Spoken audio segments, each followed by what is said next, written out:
Se inscreva no canal e clique no gostei. O sol é para todos 14. Campos estavam cada vez mais pobres. Mas estes eram acontecimentos à parte do meu mundo e do mundo de Jen. Uma manhã, ficamos surpreendidos ao ver uma caricatura no Montgomery Advertiser com a seguinte legenda: o Finch de Mycomb mostrava Atticus descalço, de calções, preso a uma escrivaninha. Estava escrevendo diligentemente numa ardósia, enquanto algumas moças de aspecto fútil lhe gritavam "Lulu". Isso é um elogio, explicou Jen. Ele passa o tempo fazendo coisas que nunca seriam feitas se ninguém as fizesse. Acrescentando as características recentemente desenvolvidas pelo Jen, ele tinha também adquirido um irritante ar de sabedoria. Oscult, como por exemplo reorganizar todo o sistema de impostos dos condados e dos bens de consumo. A maior parte das pessoas não se interessa minimamente por esse tipo de coisas. E você como que sabe? Saia daqui e me deixa em paz. Estou lendo o jornal. O Jen conseguiu o que queria. E eu fui para a cozinha. Enquanto estava descascando ervilhas, a Calpurnia disse, de repente: não sei o que eu vou fazer com vocês dois no domingo durante a missa. Nada, acho eu. O Atticus deixou-nos a moeda do ofertório. A Calpurnia semicerrou os olhos e eu consegui ler-lhe os pensamentos. Cal, disse-lhe traço. Você já sabe que vamos nos portar bem. Faz anos que vamos à igreja e nunca fizemos asneiras. Era óbvio que a Calpurnia se recordava de um certo domingo de chuva em que nós estávamos sem o pai e sem a professora, deixados à nossa sorte. A turma amarrou a Eunice Ann Simpson a uma cadeira e colocou-a na casa da caldeira. Esquecemos-nos dela. Galgamos as escadas da igreja e estávamos sossegadamente ouvindo o sermão quando um barulho terrível soou nos canos do radiador, persistente, até que alguém o foi investigar e trouxe para cima Eunice Ann, que insistia em não querer interpretar mais o papel de Sidraxete. O Jen Finch ainda disse que ela jamais se queimaria se tivesse fé suficiente. Mas verdade é que lá embaixo estava um calor dos diabos. Além disso, Cal, esta não é a primeira vez que o Atticus nos deixa sós, protestei. Sim, mas ele antes pergunta sempre se a professora vai estar lá. Ora, eu não ouvi o Sr. Finch dizer nada desta vez. Talvez se esqueceu. A Calpurnia coçou a cabeça. Subitamente sorriu. A menina e o Sr. Jen gostavam de ir comigo à igreja amanhã? Sério? O que acham? Sorriu a Calpurnia. Não sei se alguma vez a Calpurnia chegou a me dar um banho assim tão minucioso, mas nada se comparava à sua perseverante supervisão da rotina daquele sábado à noite. Fez eu me ensaboar 2 vezes. Mudou a água da banheira várias vezes para cada lavagem. Enfiou a minha cabeça na pia e levou-a com sabão para uma roupa e sabonete desinfectante. Como já tratava do Jen há anos, naquela noite invadiu a sua privacidade, o que provocou uma verdadeira explosão. Será que ninguém pode tomar um banho nesta casa sem ter a família inteira olhando? Na manhã seguinte, levantou-se mais cedo do que o habitual, para dar uma olhada na nossa roupa. Quando a Calpurnia passava as noites conosco, dormia num divã na cozinha. Naquela manhã estava coberto com a nossa indumentária de domingo. Tinha posto tanta goma no meu vestido, que quando me sentava, este levantava-se como uma tenda. Me obrigou a usar um corpete e atou uma fita cor-de-rosa bem apertada à minha cintura. Depois, poliu os meus sapatos de cabedal genino com uma escova até conseguir ver o seu reflexo neles. Parece que vamos para um Mardi Gras 8, disse o Jen. Pra que tudo isso? Não quero cu, ninguém diga cu, não tomo bem conta dos meus meninos, resmungou. Senhor Jen, o senhor não pode, de modo algum, usar essa gravata com esse conjunto. É verde. E agora? O conjunto é azul. Não consegue ver? Gracejei eu. O Jen é daltônico. A sua face corou de fúria. Mas a Calpurnia interrompeu logo. Parem com isso. Vamos lá ver. Vocês vão à igreja da alforria com um sorriso na cara. Ouviram? A igreja africana da alforria situava-se nos bairros dos negros fora dos limites da cidade, ao sul, logo depois do caminho para a velha serraria. Era um edifício antigo de madeira, com a tinta toda descascando. A única igreja em Mycomb dotada de um campanário e um sino, chamada alforria, porque tinha sido paga com os primeiros rendimentos dos escravos que recebiam a sua carta de alforria. Os negros rezavam lá aos domingos e os brancos iam para lá jogar cartas durante a semana. O adro da igreja era feito de barro duro, assim como o cemitério ao lado. Tanto que se alguém morresse durante um período de seca, o corpo era coberto com blocos de gelo até a chuva amaciar a terra. No cemitério, algumas sepulturas estavam marcadas com lápides em avançado estado de decomposição. As mais recentes estavam decoradas com cacos de vidro em tons alegres e garrafas de Coca-Cola quebradas. Os para-raios que guardavam algumas sepulturas deixavam transparecer mortos que não descansavam em paz. Havia tocos de velas queimadas encostados às lápides de sepulturas de crianças. Tinha o ar de ser um cemitério bastante feliz. Quando entramos na igreja, fomos de imediato acolhidos pelo cheiro quente e agridoce dos negros lavados. Loção capilar e artisoflove misturava-se com aça fétida, rapé, colônia Oitz, tabaco brown smule, hortelã, pimenta e pó de talco perfumado. Quando os homens viram a calpurnia conosco, deram um passo atrás e tiraram os chapéus. As mulheres cruzaram os braços em volta da cintura, sinônimo de respeito e consideração. Abriram alas para nós até a porta da igreja. A calpurnia caminhava no meio de nós, respondendo aos cumprimentos dos seus vizinhos atenciosamente. "Cueco você tá fazendo, senhorita?" "Cal", disse uma voz, atrás de nós. A calpurnia colocou as mãos nos nossos ombros. Paramos e olhamos em volta. Atrás de nós estava uma mulher negra e alta. O seu peso estava todo sobre uma perna só.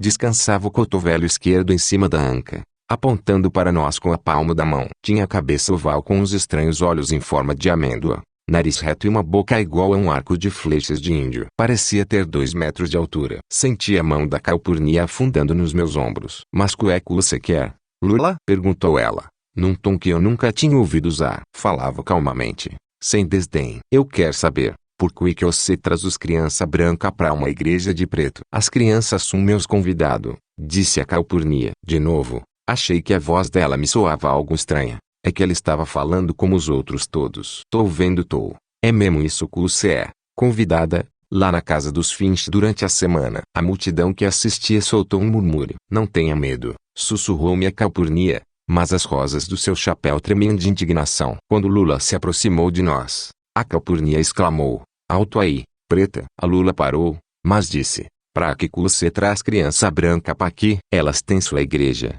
A gente tem nossa." "O igreja é nossa, né, senhorita?" "Cal." A calpurnia respondeu: "Deus é o mesmo pra todos, não é?" Ao que o Gen disse: "Vamos voltar para casa, Cal. Eles não nos querem aqui." Eu concordei. Era óbvio que eles não nos queriam ali. Sentia, mais do que via, que eles estavam cada vez mais junto de nós. Pareciam estar se aproximando gradualmente, mas quando olhei para a calpurnia vi que a sua expressão era de puro divertimento. Quando olhei de novo para o adro, a Lula tinha desaparecido. No local onde ela estava, havia agora uma massa compacta de gente de cor. Um deles deu um passo à frente da multidão. Era o Zebo, o lixeiro. "Senhor Gen", começou ele, "estamos muito contentes por os ter aqui." "Não ligue a Lula.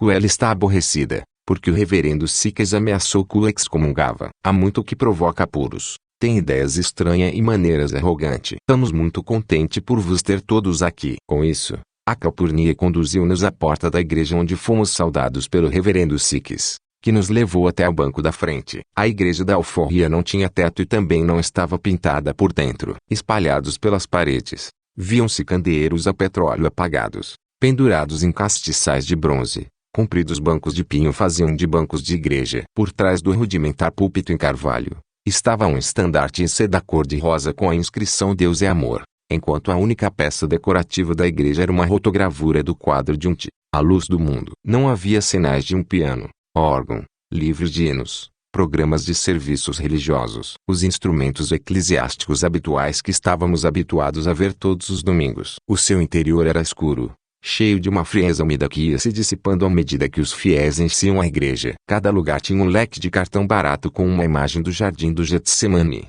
Cortesia da Tyndall's Hardware Co. "É só querer, e nós temos para vender." A calpurnia levou-nos até ao fim da fila e sentou-se entre nós. Pôs-se a vasculhar na bolsa, tirou o lenço e desfez o nó de uma das pontas onde tinha o dinheiro. Deu-me uma moeda e outra ao Gen. "Nós já temos as nossas", sussurrou ele. "Guardem-na", pediu a calpurnia. "Vocês são meus convidados." A face do Gen mostrou uma breve indecisão quanto à ética de ficar com a sua própria moeda, mas a sua delicadeza inata acabou por vencer e meteu a moeda no bolso. Fiz o mesmo sem grandes constrangimentos. "Cal", sussurrei o traço, "onde é que estão os livros dos hinos?" "Não há", respondeu ela. "Mas como?" "Chio", ordenou. O reverendo Sikas estava de pé atrás do púlpito olhando em silêncio para a assembleia. Era um homem baixo e roliço vestido com um conjunto preto, gravata preta, camisa branca e uma pulseira de relógio em ouro que reluzia com a luz dos vidros partidos das janelas. Ele começou: "Irmãos e irmãs, estamos particularmente contentes por esta manhã termos visitas. O senhor e a menina Finch todos conhecem o pai deles." Antes de começar,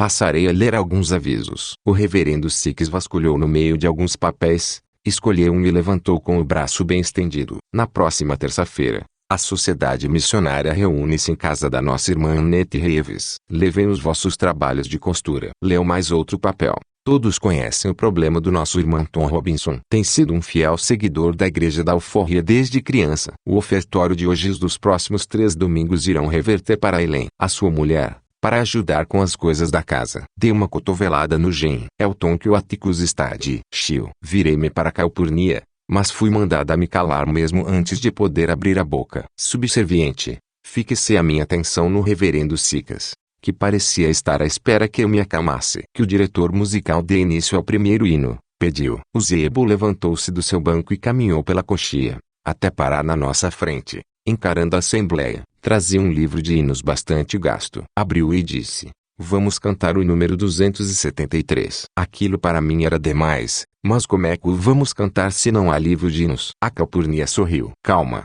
querida, sussurrou ela traço. Daqui a pouquinho já vai entender. O Zebo pigarreou para limpar a garganta e leu num tom de voz como se fosse o som distante do troar de artilharia. Há uma terra além do rio. Miraculosamente afinadas, sem vozes repetiram, cantando, as palavras do Zebo. A última sílaba, presa em um rouco murmúrio, foi seguida por mais uma fala do Zebo, que nós chamamos de eterna doçura. A música voltou a elevar-se à nossa volta. A última nota prolongou-se e o Zebo juntou ao verso seguinte: e só podemos alcançar as suas margens através do poder da fé. Dado que a congregação hesitou, o Zebo repetiu o verso com cuidado e todos cantaram a seguir. Quando o coro terminou, o Zebo fechou o livro, sinal para toda a congregação prosseguir sem a sua ajuda. Nas últimas notas do jubileu, o Zebo disse: nessa distante doce eternidade, além do rio resplandecente. Verso a verso, linha a linha, as vozes continuaram em suave harmonia até o hino acabar num murmúrio melancólico. Olhei para o Gen,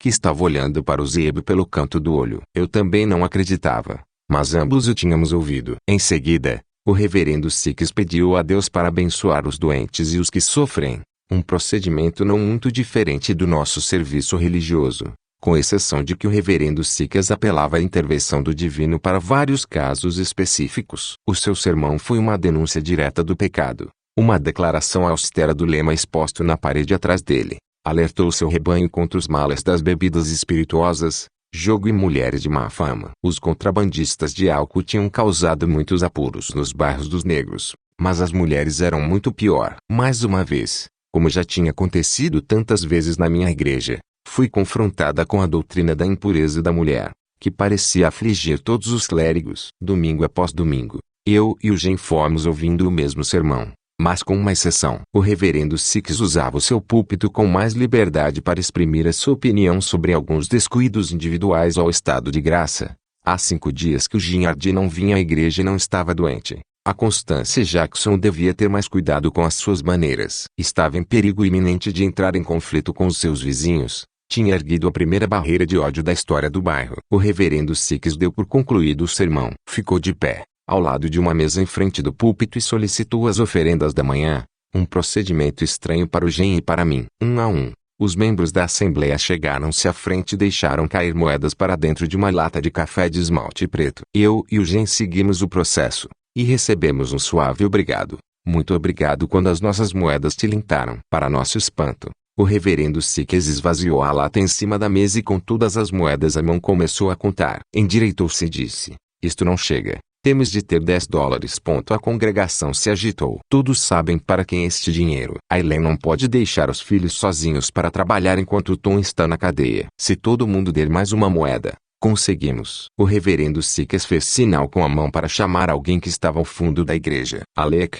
fecha as portas. Ninguém sai daqui até termos $10. A Calpurnia procurou na malha e tirou um velho porta-moedas de cabedal. Agora, Cal, sussurrou o Gen, quando ela lhe entregou uma moeda reluzente, podemos dar as nossas. Me dê a tua moeda, Scout. A igreja estava ficando asfixiante e ocorreu-me que o reverendo Sikes pretendia que o seu rebanho fizesse um grande esforço. Os leques abanavam, os pés mexiam-se impacientes, os viciados em tabaco de mascar se desesperavam. O reverendo Sikes espantou-me ao dizer, com veemência: calou Richardson, ainda não o vi no corredor. Um homem magro de calças caqui levantou-se, Avançou pelo corredor e depositou uma moeda. A congregação murmurou em uníssono, manifestando apreço pela sua ação. Em seguida, o reverendo Sikas continuou: quero que todos os que não têm filhos façam o sacrifício de dar mais uma moeda cada um. Assim vamos conseguir. Lenta e dolorosamente, os $10 foram reunidos. A porta foi finalmente aberta e uma brisa de ar quente reanimou-nos. O Zebo indicou os versos do Nas Margens Revoltas do Rio Jordão e foi encerrado o serviço religioso. A minha vontade era ficar ali explorando,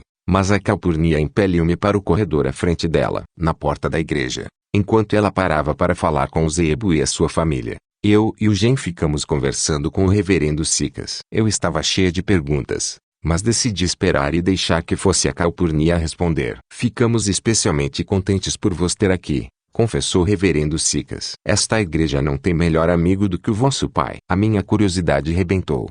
Por que estavam recolhendo dinheiro para a mulher do Tom Robinson? Então não ouviu por quê? Perguntou o reverendo Sikas. Aileen tem 3 filhos pequeninos e não pode sair de casa para ir trabalhar. Então por que ela não pode levá-los com ela? Reverendo, perguntei. Era costume dos negros que trabalhavam no campo e que tinham filhos pequenos deixarem-nos debaixo de qualquer sombra enquanto trabalhavam. Normalmente, os bebês ficavam sentados à sombra entre 2 filas de algodão. Aqueles que ainda não conseguiam se sentar eram amarrados às costas da mãe, estilo índias, ou ficavam sentados sobre vários sacos de algodão. O reverendo Sikas hesitou. Para lhe dizer a verdade, senhorita Jean-Louis Finch, Aileen está com dificuldades em arranjar trabalho. Quando chegar na época das colheitas, talvez o senhor Linked as aceite. E por que é que não consegue, reverendo? Antes de ele conseguir responder, senti a mão da Calpurnia no meu ombro. Ao sentir a sua pressão disse: obrigado por ter nos deixado vir. O Gen disse a mesma coisa e fomos todos para casa. Cal,